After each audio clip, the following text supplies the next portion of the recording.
Abandoned in the heart of a forest, two little girls are forced to trust a force of nature to survive. What they don't know is that this journey might change everything they know about love and betrayal. The sun was rising behind the mountains of Montana, illuminating the imposing Maple Creek Ranch. Richard Montgomery surveyed his property from the porch, wearing the same severe expression he had carried for decades. At 65, his rigid posture and penetrating gaze intimidated everyone around him. The ranch, with its thousands of acres, was the center of his universe, more important than any human relationship. "Sir, coffee is served," announced Martha, the housekeeper who had endured her employer's difficult temperament for 30 years. Richard merely nodded, without taking his eyes off the landscape. His calloused hands gripped the porch railing firmly, as if that gesture symbolized the absolute control he exercised over everything and everyone around him. "And this letter arrived, sir. It's from your daughter, Claire." Upon hearing his daughter's name, Richard frowned. His eyes, normally cold as steel, revealed a flash of something that could be interpreted as discomfort. He took the envelope abruptly and tucked it into his jacket pocket without opening it. "Any response, sir?" asked Martha, already knowing the probable reaction. "No. You may go." The housekeeper sighed, moving away silently. She knew this family, dynamic all too well. Claire, the only daughter who still tried to maintain some contact with her father, was met with indifference. The other two daughters had given up years ago, tired of the patriarch's coldness and constant criticism. Only when he was alone did Richard open the letter. His slightly trembling fingers betrayed an emotion he would never admit to.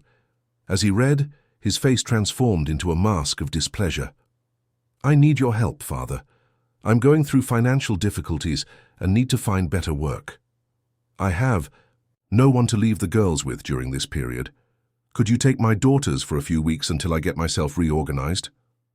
Richard crumpled the letter forcefully. Claire had always been the most stubborn, the one who challenged him most. Since her youth, she had questioned his decisions, his way of managing business, his way of treating people. She was the only one who had the courage to leave, swearing to make her own life away from the oppressive shadow of her father. "And now she comes crawling back," he muttered to himself. The rancher walked to the window, watching the workers. In the field, generations of the same family serving the Montgomerys, knowing their place, obeying without question. That's how things should be. Order, hierarchy, respect for tradition. That afternoon, Richard called Claire. The conversation was brief and harsh. "You can bring the girls," he said, without any inflection that indicated affection, "but don't think I'm going to cover your debts. That's your problem." On the other end of the line, Claire swallowed hard. She knew well what kind of father she had, but the situation was desperate. She was about to secure a better job, but would need to be away for a few weeks for training in another city. "Thank you, Father. I'll bring the girls next weekend." When she hung up the phone, Claire felt a tightness in her chest. Mary and Sophie, her 4-year-old twins, were light and joy. Putting them under the same roof as Richard, a man who had never shown the slightest interest in his granddaughters, seemed cruel. But what options did she have? The following Friday, Claire's car parked in front of the mansion. The girls, with their identical dresses and colorful ribbons in their hair, looked in wonder at the enormous house. "Grandpa lives here, Mummy?" asked Sophie, the quieter of the two. "Yes, sweetheart. And you'll stay with him for a little while Mummy takes care of some important things." Mary, the more extroverted twin, was already running toward the entrance, eager to explore the new environment. Claire held her by the hand, giving her a warning look. "Remember what we talked about. Grandpa is different. He likes silence. And order. Be good, obey Martha, and don't enter his office without permission." Richard appeared at the door, imposing in his impeccable suit, even though he was at home on a weekend. His gaze traveled over his granddaughters without showing any emotion. "Hello, Father," Claire greeted, trying to maintain her composure. "You're late," was all he said, before turning his back and going inside. The twins' first day at the ranch passed in an uncomfortable silence. Mary and Sophie, accustomed to the small, colorful and noisy house where they lived with their mother, found this immense place strange, where their steps echoed through empty corridors and their voices seemed to disturb an invisible order. "Come, girls," called Martha, the housekeeper, leading them to an isolated room in the west wing of the mansion. "This will be your room while you're here." The room, although spacious, seemed to have been prepared with minimal consideration. 2 single beds with white sheets, an old dresser, and a dark wooden wardrobe comprised all the furniture. No ornaments, no toys, no color that indicated the space had been prepared for children. "Where are our toys, Aunt Martha?" asked Sophie, clinging to her small pink backpack. The housekeeper smiled tenderly, kneeling to be at the girl's height. "You can put your things here," she said, opening a drawer in the dresser. "And don't worry, I brought some books and colored pencils. We can draw together after dinner." Martha had worked for Richard since she was young. She had witnessed the growth of his 3 daughters, the gradual distance between them and their father, and finally the departure of each one, seeking to escape that oppressive shadow. Claire was the last to leave, after a terrible fight that still echoed through the halls of the mansion. "Doesn't Grandpa like us?" asked Mary, always direct in her observations. The housekeeper hesitated. How to explain the complexity of a man like Richard Montgomery to a 4-year-old child? "Your grandfather is a very busy man, dear. He's not used to children." "Mommy said he's grumpy because he's always alone," commented Sophie, taking her favorite teddy bear out of her backpack. Martha couldn't suppress a smile at the innocence of the children. Perhaps, she thought, these little ones could do what no one had managed to do until now: melt that heart hardened by time and disappointments. During dinner, Richard barely directed his gaze at his granddaughters. He limited himself to asking 2 or 3 questions about Claire, where she was working, when she would return, while keeping his eyes fixed on his plate. The girls, intimidated by their grandfather's austere figure, ate in silence, responding only when directly questioned. "Why are you 2 the same?" Richard asked abruptly, looking from one twin to the other. Mary, though shy before her grandfather, couldn't contain a little giggle. "Because we're twins, Grandpa," Mommy said. "God made us this way because one alone would be too much work." For an instant, something resembling a smile threatened to appear on the old rancher's face, but it was quickly suppressed. "Nonsense," he muttered, turning his attention back to dinner. "Have you finished? Then you may go to your room. Martha, make sure they bathe and brush their teeth." And so the first days passed.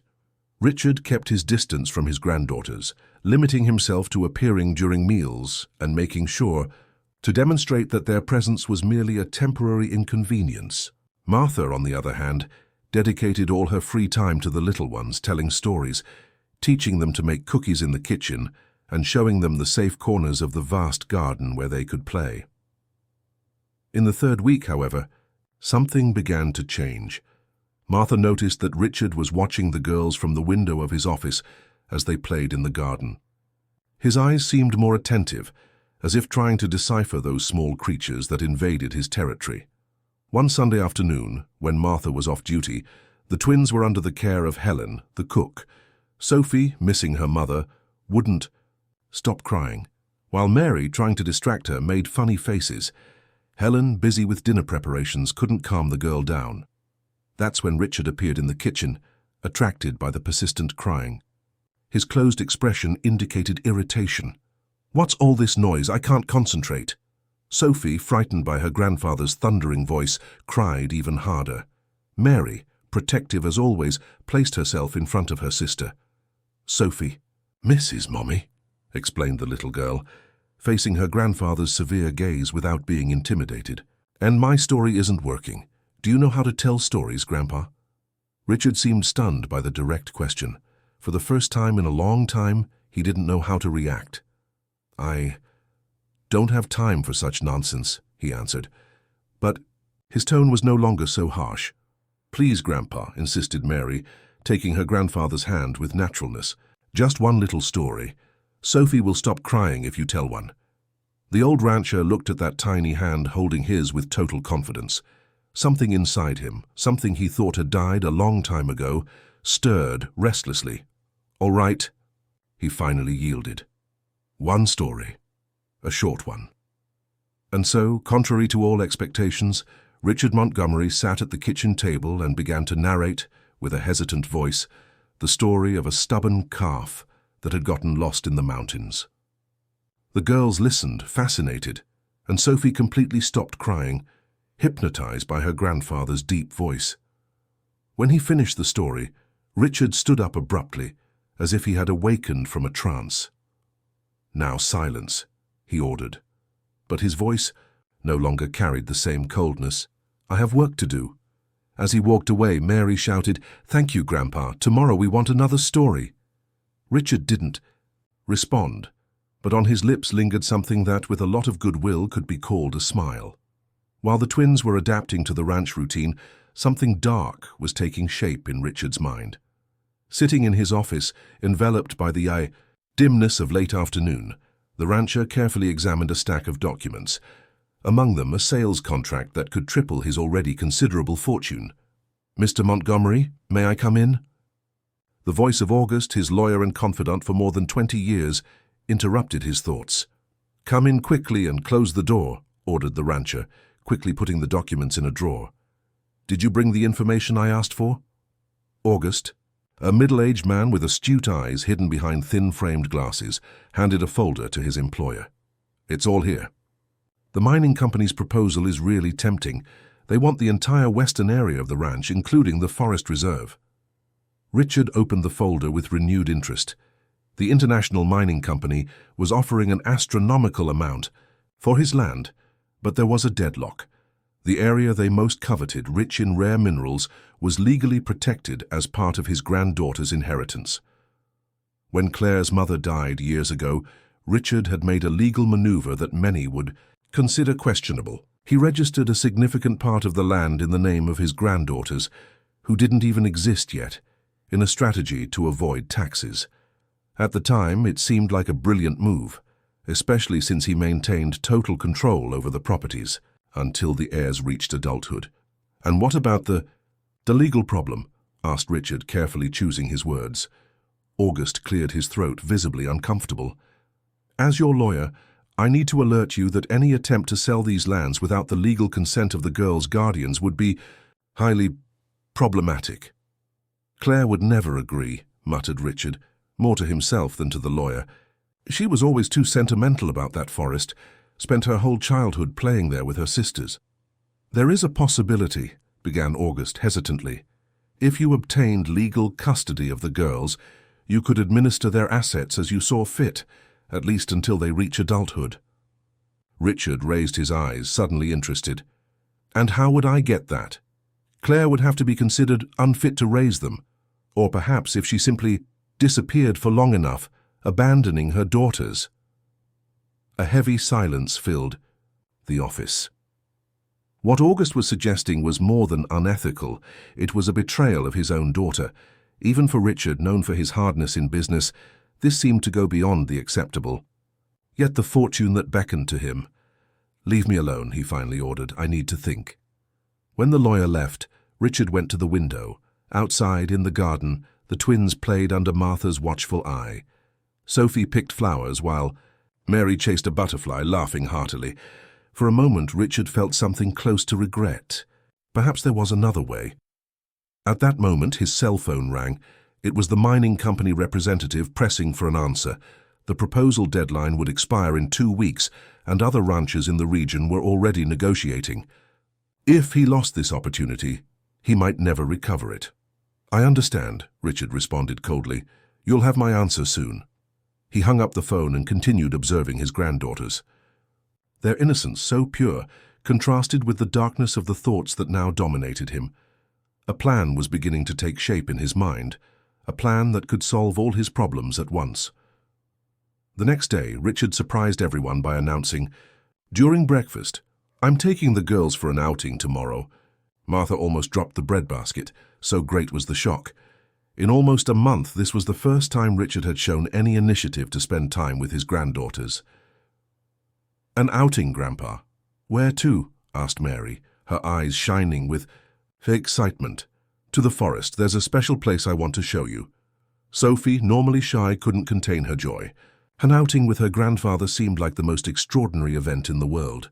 Can we bring snacks, Grandpa? Mommy always has a picnic when we go on outings. Richard nodded curtly. Martha will prepare something suitable. We'll leave. Early, right after breakfast. The housekeeper observed the scene with a mixture of surprise and suspicion. She knew Richard too well to believe in this sudden change. Something wasn't right. Sir, if I may. The girls are very young for a hike in the forest. Perhaps I could accompany you? The look Richard gave Martha was glacial. That won't be necessary. I know every inch of that land. The girls will be perfectly safe with me. That night, while the twins slept, dreaming of the next day's outing, Martha couldn't shake a feeling of uneasiness. She decided to call Claire. The girls are fine, don't worry, she hastened to say as soon as the children's mother answered. It's just that your father plans to take them for a hike in the forest tomorrow. On the other end of the line, Claire was silent for a few seconds. My father? An outing? Her voice revealed the same suspicion Martha felt. That doesn't make sense. He's never shown the slightest interest in the girls. I know. That's why I thought I should let you know. I tried to offer to go along, but he refused. More silence. When Claire spoke again, her voice was heavy with concern. Martha, don't let the girls be alone with him. Make up an excuse, say they're sick, anything. I'm coming back there first thing in the morning. But Martha knew she couldn't stop Richard. If he was truly determined, the most she could do was prepare the girls as best she could and pray that her suspicions were unfounded. I'll do what I can, she promised, before hanging up. The next morning, the sun had barely risen when Richard was ready, dressed in hiking clothes and with an inscrutable expression. The twins, too excited to notice anything strange, ran down the stairs dressed in identical overalls and small backpacks on their backs. We're ready, Grandpa, announced Mary, jumping with excitement. Richard just nodded, heading for the door. Let's go then. We have a long way ahead of us. And so, under Martha's anguished gaze, the little twins left with their grandfather for what they believed would be a great adventure. Little did they know that that day would change their lives forever. The car advanced along the dirt road, raising a cloud of dust that dissolved in the morning air. In the back seat, Mary and Sophie looked fascinated out the window, pointing to each animal, each flower, each detail of the landscape that gradually transformed as they moved away from the ranch. Look, Grandpa. A hawk, exclaimed Mary, pressing her little face against the glass. Richard didn't respond. His eyes fixed on the road revealed a man lost in dark thoughts, oblivious to his granddaughter's joy. His hands gripped the steering wheel so tightly that his knuckles were white, as if he were fighting an internal battle. As they advanced, the road narrowed until it transformed into an almost imperceptible trail. The vegetation became denser, with century-old trees rising majestically on both sides, creating a corridor of greenish shadows. Grandpa, are we there yet? Asked Sophie, her small voice breaking the silence that had settled in the car. Almost, Richard responded dryly, braking the vehicle in a small clearing. The girls looked around, confused. There was nothing there but trees, rocks, and the distant sound of a creek. No sign of the special place their grandfather had promised to. Show them. Is this where we're having our picnic, Grandpa? Asked Mary, already unfastening her seatbelt. Richard remained motionless for a few moments, as if gathering courage for what he was about to do. Finally, he turned off the engine and got out of the car. Come, he ordered, opening the back. The twins got out, adjusting their small backpacks. The forest air was fresh and humid, perfumed with essences of moss and wildflowers. On another occasion, it would be an invitation to exploration and adventure. But there was something in the grandfather's rigid posture, in the way he avoided looking them in the eyes, that began to disturb the girls. Where are we going now, Grandpa? Asked Sophie, instinctively holding her sister's hand. Richard pointed to an almost invisible trail that extended between the trees. That way. Follow me. The girls obeyed, walking with difficulty over the uneven terrain. Small branches and stones hurt their feet, protected only by light sneakers, but neither dared to complain. Their grandfather's silence was too oppressive to be broken. After About 20 minutes of walking, they reached another clearing larger than the first. In the center, a small waterfall formed a crystalline lake, surrounded by moss-covered rocks. Multicolored butterflies danced over wildflowers, and the singing of birds created a natural symphony of rare beauty. "Wow!" exclaimed Mary, momentarily, forgetting the discomfort of the walk. "It's beautiful, Grandpa." Even Sophie, normally reserved, smiled in wonder at the enchanting scenery. "Can we play in the water, Grandpa?" she asked, her eyes shining with expectation. Richard didn't respond. He sat on a large rock observing his granddaughters with an indecipherable expression. His original plan was simple: abandon the girls in the densest part of the forest, where people rarely ventured. With luck, they would be found in a day or two, enough time for Claire to be declared negligent for leaving them in the care of an elderly man. He would obtain custody, and with it, control over the land. But now, watching the little ones explore the lake with innocent laughter, something inside him wavered. He remembered Claire at the same age, running through this same forest. How could he have become a man capable of considering such cruelty against his own granddaughters? "Come eat." "Something," he finally said, opening the backpack that Martha had prepared. The girls ran excitedly, sitting beside their grandfather on the large rock. Richard distributed sandwiches and juice, silently observing how they ate with appetite, commenting on the butterflies and the colorful fish they had seen in the lake. "Is this your special place, Grandpa?"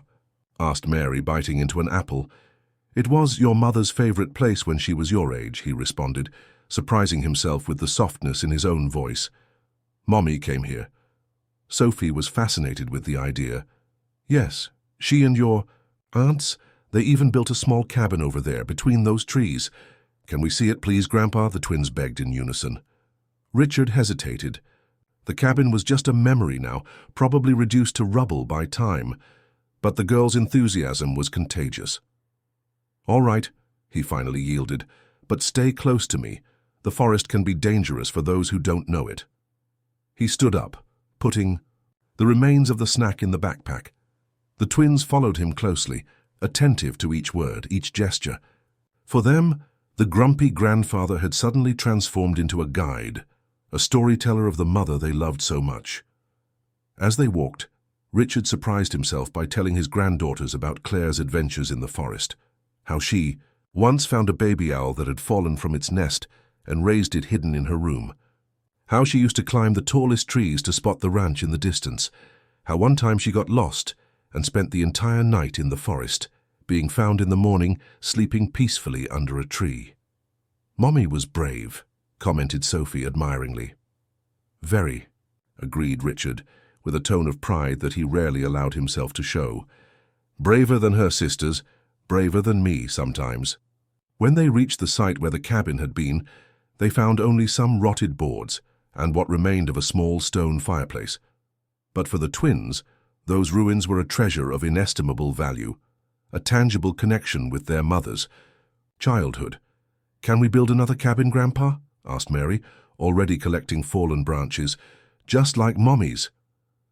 Richard was about to refuse when a strange noise caught his attention, a deep sound like a low growl coming from nearby bushes. In the same instant, he realized his fatal mistake. They had ventured deeper into the forest than he intended, coming dangerously close to the area where wild buffalo were often sighted. Descendants of animals that had escaped from a neighboring ranch decades ago, the buffalo now formed a small herd that lived freely in the most isolated region of the forest. Generally harmless, they could become extremely dangerous if they felt threatened.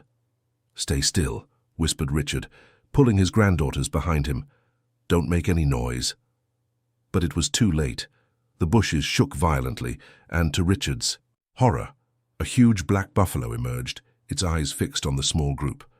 The animal, an adult male easily weighing more than a ton, snorted forcefully, pawing at the ground with its hooves. Time seemed to freeze in that instant. Richard, with his granddaughters protected behind him, faced the immense buffalo that observed them with penetrating eyes. The animal, with black and lustrous fur, remained motionless, as if evaluating the intruders in its territory. "Don't move," whispered Richard, trying to keep his voice firm despite the fear consuming him. "I'll distract him so you can run back to the car." "I'm scared, Grandpa," whispered Sophie, clinging to her grandfather's leg. Mary, although also frightened, looked fascinated at the enormous animal. There was something in the buffalo's eyes, an almost human depth, that intrigued her instead, half terrifying her. "He doesn't look angry," she commented softly. Indeed, the buffalo wasn't showing signs of aggression. It remained still, just observing the strange trio with curiosity. After what seemed like an eternity, the animal took a step forward, making Richard instinctively back up, pressing his granddaughters against the trunk of a tree. To everyone's surprise, the buffalo simply lowered itself, lying down on the damp forest floor. Its eyes never leaving those of the children, as if wanting to communicate something that words couldn't express. "What is he doing, Grandpa?" asked Mary, her voice a mixture of fear and fascination. Richard, raised in the country and knowledgeable about animals, had never witnessed such behavior. "I don't know," he admitted, perplexed, "but we're not going to risk it. Let's get out of here while he's calm." Taking his granddaughters by the hands, he began to slowly back away, circling around the reclining animal. The buffalo merely turned its head, following them with its gaze without making any movement to pursue them. When they were at a safe distance, Richard quickened his pace, practically carrying the girls along the trail. The scare had been too great, and his instinct now was just one: return to the safety of the ranch as quickly as possible. "But the cabin, Grandpa," protested Mary. "We didn't finish exploring." "Another day," Richard responded dryly, dragging the girls along the trail. The return to the car was tense and silent. Richard, absorbed in dark thoughts, barely noticed the small roots and stones that made the girls stumble. Sophie whimpered softly, exhausted and frightened. Only Mary maintained a thoughtful air, constantly looking back, as if expecting the buffalo to follow them. When they finally reached the clearing where they had left the car, Richard felt a chill run down his spine. The vehicle, which should have been parked right there, had disappeared. "Where's the car, Grandpa?" asked Sophie, her voice trembling with fatigue. Richard looked around, disoriented. Had they gotten lost? No, impossible. He knew that forest like the back of his hand, and yet there was no sign of the car. "It must be further ahead," he muttered, more to himself than to his granddaughters. They continued walking, but each step only confirmed Richard's terrible presentiment. They were lost. The forest, which had always been his domain, now seemed like a hostile and unknown labyrinth. The sun was beginning to descend on the horizon, tinting the sky with orange tones. Soon night would fall, bringing with it the cold and the dangers. Of darkness, Richard felt a weight in his chest. His original plan to abandon his granddaughters in the forest was now turning against him in a cruel and ironic manner. "I'm tired." "Grandpa," whined Sophie, sitting on a fallen log. Mary, always the stronger of the two, sat next to her sister, hugging her protectively. "It's okay, Grandpa," she said with surprising maturity for her 4 years. "We can rest a little bit." Richard looked at his granddaughters, so small and vulnerable, and felt a wave of shame envelop him. What was he thinking when he planned to abandon them in that forest? What kind of monster had he become? "We'll stay here for now," he decided, trying to sound more confident than he felt. "Tomorrow morning we'll find the way back." The girls nodded, confident in the safety their grandfather represented. Richard sat with them, embracing them to protect them from the cold that was beginning to insinuate itself. Fatigue soon overcame the little ones, who fell asleep leaning against their grandfather's chest. Richard, however, remained awake, tortured by remorse and worry. What if they couldn't find the way back? What if the children got sick from the night cold? Each scenario he imagined was more terrible than the previous one. That's when he heard again that deep and unmistakable sound. A strong snort, followed by the noise of leaves being trampled. The buffalo had followed them. Richard tried not to move, fearing to wake his granddaughters and frighten them. The animal slowly emerged from the vegetation, its imposing silhouette cut out against the dying light of the sunset. It approached with surprisingly silent steps for an animal of its size. This time, Richard noticed something different in the buffalo's gaze. There was an intelligence there, a consciousness that went beyond animal instinct. The buffalo came closer, until it was just a few meters from the trio. Then, to Richard's complete astonishment, the animal lowered itself again, lying down in such a way as to create a barrier between them and the rest of the forest. The night advanced, bringing with it the biting cold and the unsettling sounds of the forest. Richard, unable to sleep, observed the stars that dotted the sky between the treetops. The girls slept deeply, protected by the warmth of his body and, strangely, by the vigilant presence of the buffalo, which had not moved from its post. In the early hours of dawn, Richard finally succumbed to fatigue, plunging into a restless sleep. He dreamed of Claire as a child, running through the same forest, laughing with the pure abandon of childhood. In the dream, she looked at him not with anger or hurt, but with a deep sadness, as if she understood what he had become and lamented it. He was awakened by the gentle touch of a small hand on his face. "Grandpa, wake up," whispered Mary. "The buffalo wants to show us something." Richard opened his eyes, confused. The sun was just beginning to rise, tinting the sky a pale pink. The buffalo was now standing, looking intently at them, as if waiting for them to follow. "He stayed here all night, Grandpa," continued Mary, her eyes shining with excitement. "I think he wants to help us." "That's ridiculous," muttered Richard, still dazed from sleep.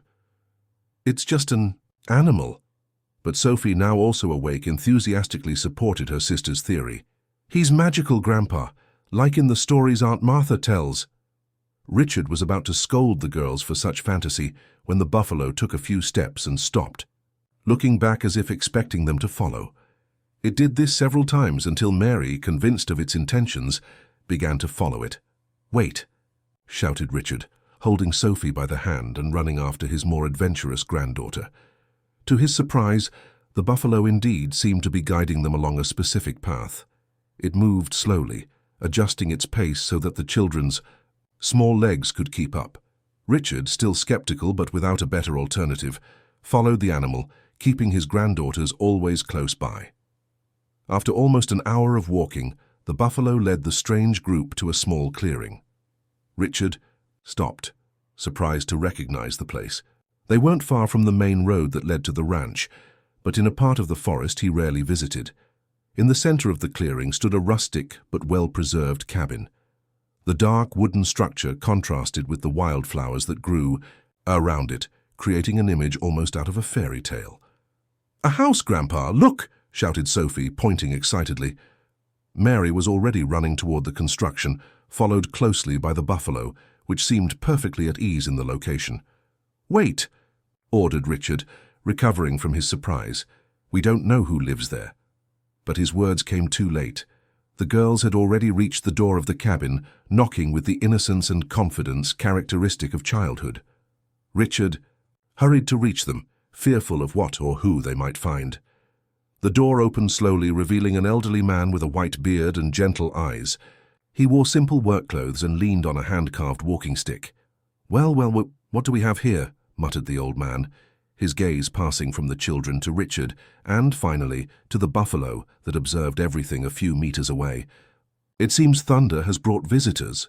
"Thunder?" asked Mary, fascinated. The old man smiled, pointing to the buffalo.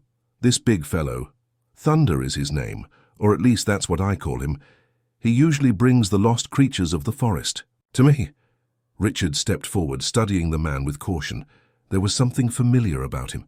"Joseph?" he finally asked, recognizing the former foreman of the neighboring ranch. "Joseph Parker." The old man furrowed his brow, looking more attentively at Richard. "Richard Montgomery! Heavens, how long it's been!" he exclaimed, genuinely surprised. "And who are these little ones?" "My granddaughters," Richard responded dryly, uncomfortable with the unexpected encounter. "We were lost in the forest, sir," explained Mary, always direct. "And Thunder helped us find you." Joseph smiled, caressing his white beard. "He has a gift for that. Come, enter. You must be hungry and thirsty." Richard hesitated. He had known Joseph for a long time. They were neighbors and, in other times, even friends, but that was before everything changed. before Richard became the man he was now. "We need to get back to the ranch," he said firmly. "Ah, yes, certainly," agreed Joseph. "But first, a hot coffee and something for the girls to eat. The ranch isn't going anywhere, and you look exhausted." The sea. Twins looked pleadingly at their grandfather, and Richard, overcome by fatigue and the hunger he also felt, reluctantly nodded. The interior of the cabin was surprisingly welcoming. A lit fireplace warmed the single space that served as living, room and kitchen. Shelves full of books occupied an entire wall, while the other displayed an impressive collection of old photographs. Joseph offered the girls hot milk with honey and homemade cookies, which they devoured with voracious appetite. For Richard, a steaming mug of strong coffee. "So what brings you to my humble abode?" asked Joseph, sitting in a rocking chair near the fireplace. "It's not common to see Richard Montgomery get lost in the forest that practically belongs to him." Richard took a sip of coffee, buying time to formulate a response. How to explain that he had planned to abandon his own granddaughters? That out of greed he was willing to commit such a vile act. "It was an outing that went wrong," he finally answered. "The girls wanted to see Claire's old cabin, and we ended up going too far." Joseph nodded slowly, his astute eyes revealing that he didn't completely believe the story. "Claire, your daughter was always special. She has the purest heart I've ever known." The girls, who were curiously exploring the cabin, stopped upon hearing their mother's name. "You know our mommy?" asked Sophie, approaching timidly. Joseph smiled tenderly. "Know her? Ah, little one. I watched her grow up. Claire spent hours here with me, learning about the forest and its secrets. She was just a little older than you when she started visiting me." Richard frowned, genuinely surprised. "Claire came here? I didn't know." "There was a lot about your daughter that you didn't know, Richard," responded Joseph, without rancor, merely stating a fact. "Claire had a special connection with this forest and with thunder. Mary, who was observing through the window the buffalo peacefully grazing outside, turned excitedly. Mommy knew thunder too." Joseph nodded, his eyes shining with the memory. "Oh, yes. She was the one who found him, actually. A newborn calf, abandoned after a terrible storm. Claire, only 10 years old, brought him to me, soaked to the bone and determined to save him." Richard listened to the story with growing discomfort. How had he never known about this? How distant had he been from his own daughter for her to keep such a significant part of her life a secret? "Thunder grew strong and free," continued Joseph, "but he never forgot Claire. Even after she moved to the city, he always appeared when she came back to visit." The twins drank in every word, enchanted with this unknown facet of their mother. Richard, on the other hand, felt increasingly like a stranger, an intruder in the life of his own family. "But what intrigues me," said Joseph, fixing a penetrating gaze on Richard, "is why thunder brought you to me. He only does that when he feels someone needs help, real help." A heavy silence fell over the cabin. The girls, tired from the adventure, had settled on a small bed in the corner and were now napping, embracing each other. "I made a terrible mistake, Joseph," Richard finally confessed, his voice almost a whisper. "A mistake that almost cost—" He couldn't finish the sentence. The words got stuck in his throat, suffocated by shame and remorse. Joseph waited patiently, his wise eyes fixed on his old friend. "The mining company," he said simply. "They made an offer for your land." Richard raised his eyes, astonished. "How do you know that?" "News travels, Richard, and this isn't the first time they've tried to buy land in the region. They came after me too." "And you refused?" Joseph smiled serenely. "This forest is my home, Richard. There are things that money can't buy." Richard looked away, unable to face the profound simplicity of that truth. "They offered millions," he muttered. "More money than I ever dreamed of possessing. And the most valuable part of the property is in your granddaughters' names," concluded Joseph. Richard nodded, ashamed. "How did you know?" "Claire told me about the arrangement, years ago. She never understood why you registered. The land in the names of daughters she didn't even have yet. It was just a financial arrangement," Richard justified weakly, "to avoid taxes." "And now it has become an obstacle to your new plans," observed Joseph, without judgment in his voice. Richard let his head fall into his hands, the weight of his actions finally collapsing upon him. I thought about... He couldn't even pronounce the words. Such was the horror he now felt for his own plan. "I know," said Joseph softly. "But you didn't do it, and that makes all the difference." The golden light of late afternoon filtered through the cabin's windows when the twins awoke from their nap. Sophie rubbed her sleepy eyes, while Mary immediately looked for the buffalo, anxious to confirm that the incredible creature hadn't been just part of a dream. "He's still out there, little one," assured Joseph, noticing the girl's anxious look. "Thunder won't leave until he's sure you're safe." Richard, who had remained silent for hours, lost in painful reflections about his actions, rose from his chair. "We need to go back," he announced in a hoarse voice. "Claire must be worried." Little did he know how true his words were. At the ranch, chaos had ensued since the previous night, when Martha, unable to contain her concern, had called Claire again. "They haven't returned from the outing," Claire, the housekeeper, had said, her voice trembling with anxiety. "They left yesterday morning and should have been back before nightfall." Those words were enough for Claire to abandon everything and return immediately to her parents' ranch. She arrived at dawn, her face marked by tears and fear. Without wasting time, she organized a search, mobilizing ranch workers and neighbors.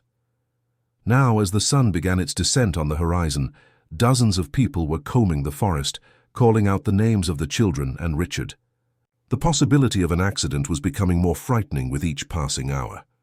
At Joseph's cabin, unaware of the mobilization that had formed, Richard and the girls prepared to leave. The old foreman offered to guide them back, knowing shortcuts that would significantly reduce the journey. "Thunder will show us the safest path," he affirmed with conviction.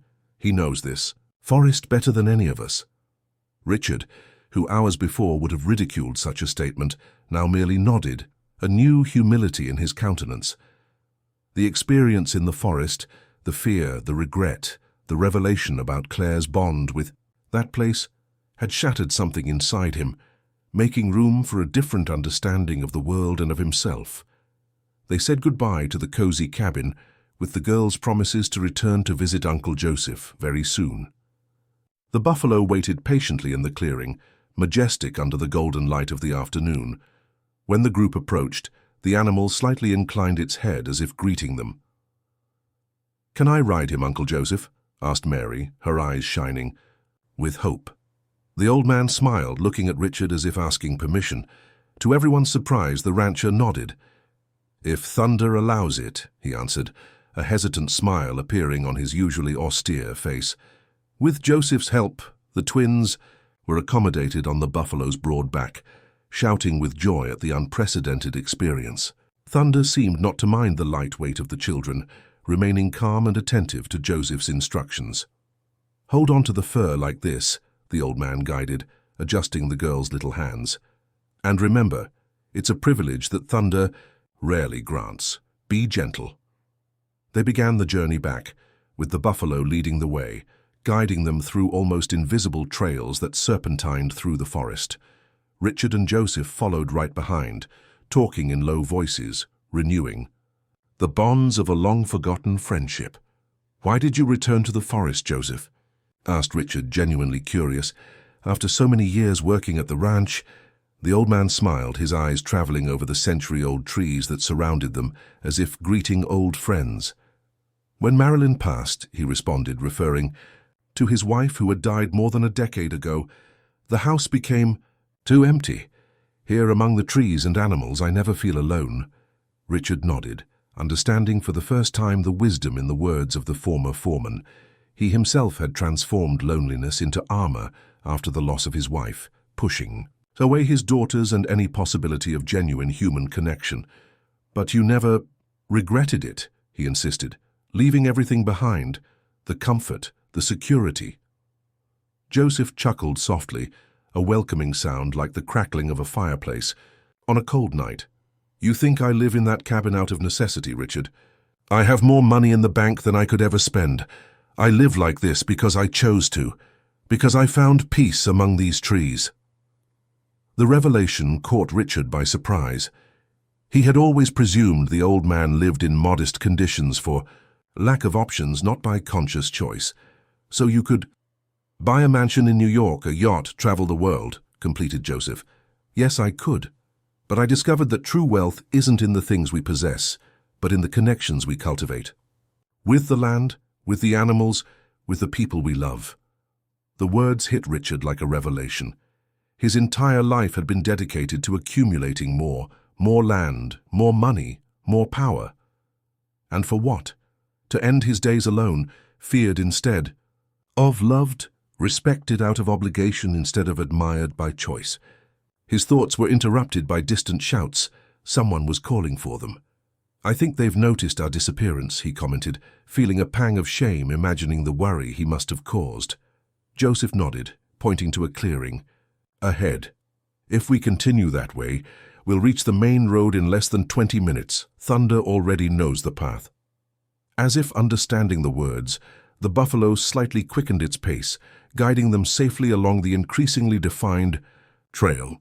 The twins, excited by the adventure, waved to each bird, each squirrel they spotted, as if they were old friends participating in their rescue. When they finally reached the road, they were greeted by an unexpected scene. Dozens of people were spread throughout the area, some on foot, others in jeeps and pickup trucks. Upon spotting the strange group emerging from the forest, 2 children mounted on a buffalo, followed by 2 men, the search erupted in shouts of joy and relief. Dad! Girls! Claire's desperate voice sounded above all the rest. She ran toward them, her face bathed in tears. The twins, upon seeing their mother, began to jump with excitement on the buffalo's back, almost falling in the process. Mommy! Mommy, look at Thunder, he saved us, they shouted in unison. Joseph helped the girls down, and they ran into their mother's arms, talking all at once, eager to share every detail of their incredible adventure. Claire hugged her daughters tightly, as if afraid they might disappear again if she let them go. Then she raised her eyes to her father, a complex mixture of emotions in her gaze, relief, confusion, and a silent question that Richard wasn't ready to answer. His gaze shifted to the buffalo, which remained motionless at the edge of the forest.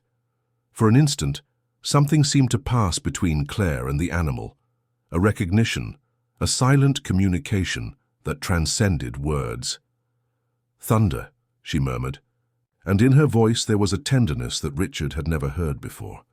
The buffalo slightly inclined its head, as if greeting her, before turning and disappearing among the trees, as silently as it had appeared. You really do know him, Richard stated, approaching his daughter hesitantly. Joseph told me, but I couldn't believe it. Claire nodded, finally facing her father. There are many things about me that you don't know, Father, she responded simply.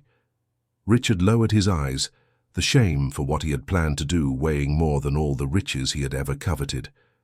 Claire, I need to tell you something. But she raised her hand, interrupting him. Not now. The girls need to rest, eat, take a hot bath. We can talk later. The entourage returned to the ranch in an improvised convoy of vehicles. Richard insisted that Joseph accompany them, offering hospitality to his rediscovered old friend. The twins, despite their fatigue, wouldn't stop talking about the magical buffalo and the forest uncle, as they now affectionately called Joseph. Martha received everyone on the porch of the mansion, crying with relief upon seeing the girls safe and sound. While she prepared a hot bath for the little ones, Claire pulled her father to a reserved corner of the living room. Night had already fallen when Richard finally found the courage for the conversation he knew was inevitable. The twins were sleeping, deeply exhausted by the adventure, and Joseph had been accommodated in one of the guest rooms. Claire waited on the porch, contemplating the stars that dotted the Montana sky. Can we talk now? Richard asked, approaching hesitantly. Claire nodded without taking her eyes off the sky. Martha told me about the phone call, she said calmly, about how you suddenly decided to take the girls for an outing in the forest. Richard felt his blood freeze. He knew the moment of truth had come and there was no turning back. Claire, His voice failed. How to admit to his own daughter the monstrosity he had planned.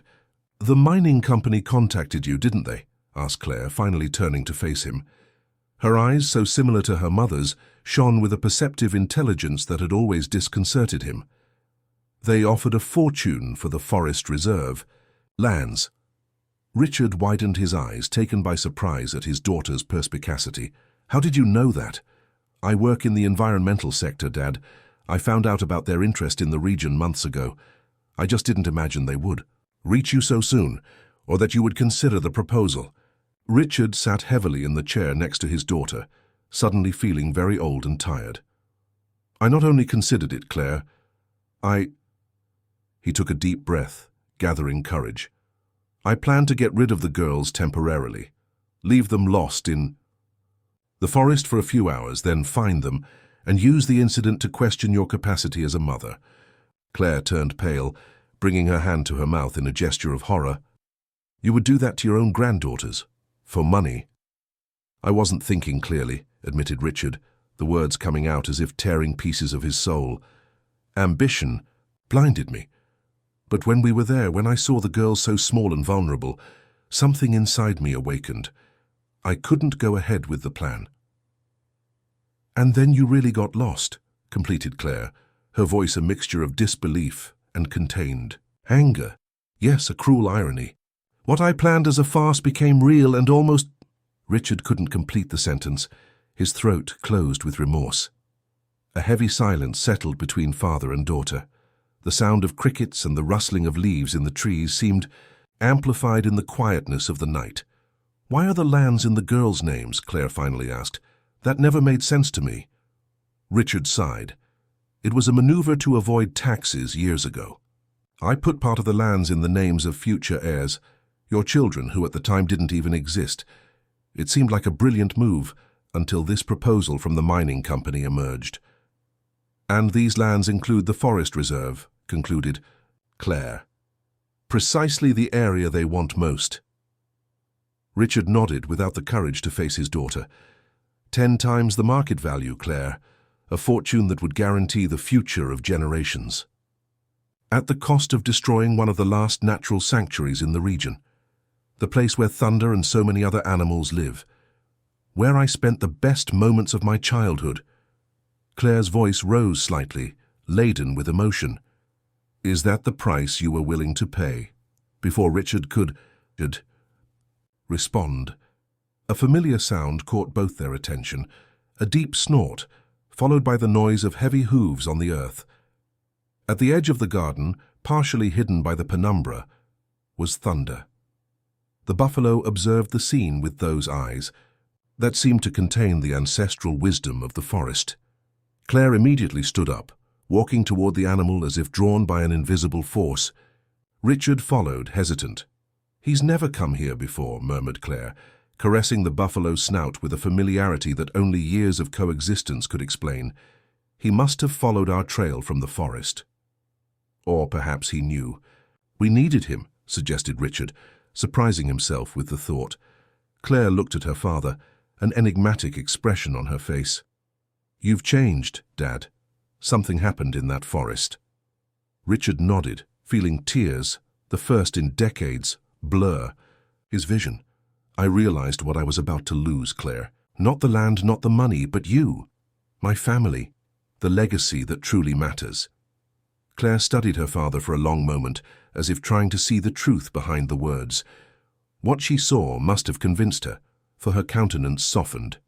We still have a lot to talk about, Dad. Many bridges to rebuild. I know, agreed Richard humbly, and I'm willing to try if you'll give me that chance. From the porch, a sleepy little voice called to them. Mommy? Grandpa? Is that thunder?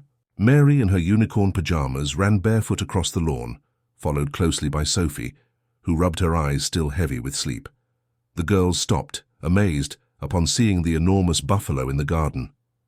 He came to visit us, exclaimed Mary, approaching without any trace of fear.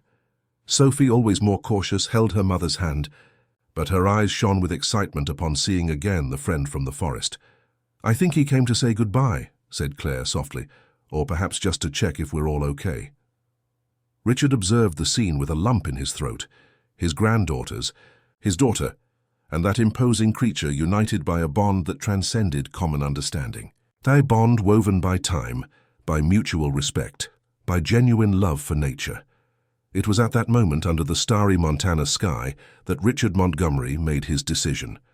The next morning, to everyone's surprise, he called a meeting with August, his lawyer, and with representatives of the mining company. The matter was delicate, but his determination unshakable. "The forest reserve lands are not for sale," he announced firmly. "Not now, not ever." The executives tried to argue, raising the offer to even more tempting values. But Richard remained steadfast.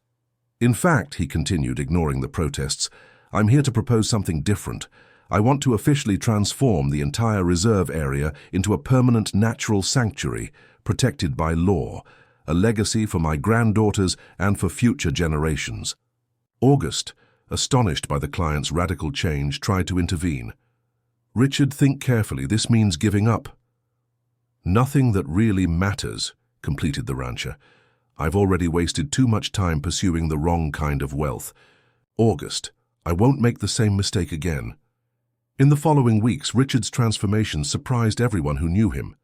The rigid and distant man gave way to a dedicated and present grandfather who spent hours playing with his granddaughters, telling stories, and, to the delight of the little ones, regularly taking them to visit Joseph and Thunder in the forest. Claire, initially skeptical about her father's change, eventually surrendered to the evidence. The man who now sat at the breakfast table laughing at the twins' antics hardly resembled the tyrant who had dominated her childhood. 6 months after the incident in the forest, the Thunder Sanctuary Nature Reserve was officially inaugurated. The project, developed in partnership with environmental organizations, transformed the area into a center for research and preservation of native fauna and flora. At the inauguration ceremony, one moment in particular moved those present. Richard, hand in hand with his granddaughters, planted a maple sapling near the entrance to the sanctuary. "This is a symbol of our commitment to the future," he explained to the girls. "A tree that you will see grow, and that one day you will tell your own children how you helped plant." Mary, always curious, asked, "And when it grows, can Thunder rest under it?" Richard smiled, exchanging a knowing look with Claire and Joseph, who observed the scene with barely contained emotion. "Yes, little one. Thunder and all his friends will have this place forever." In the distance, as if understanding that he was the subject of the conversation, the buffalo observed the reunited family. His deep eyes reflected the peace of one who had fulfilled an important mission, not only saving 2 children lost in the forest, but also rescuing the soul of a man who had been lost for a long time. And so, under the golden sun of Montana, a new story began to be written, a story not of greed and isolation, but of redemption, connection, and love. The true legacy that Richard had finally understood was the only one worth leaving behind.